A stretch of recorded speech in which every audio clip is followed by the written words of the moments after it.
ഞാൻ junior artist ആയിട്ട് പോയിക്കൊണ്ടിരുന്നപ്പോൾ ഒരു പ്രമുഖ നടൻ എന്നെ കയറി പിടിച്ചായിരുന്നു. ശരിക്കും പിടിച്ചായിരുന്നു മാഡം? പിടിച്ചില്ല. പിടിച്ചു പിടിച്ചു പിടിച്ചു പിടിച്ചു പിടിച്ചു.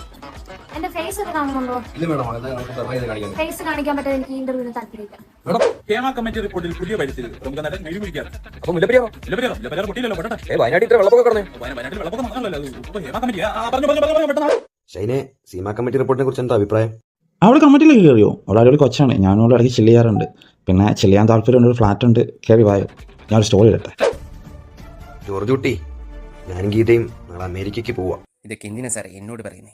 സീമ കമ്മിറ്റി റിപ്പോർട്ട് വന്നോടെ ഗീത എന്റെ ടിക്കറ്റ് ക്യാൻസൽ ചെയ്തു. റിപ്പോർട്ട് വന്നോടെ ഞാനും അകത്തു പോകുന്ന തോന്നുന്നത്.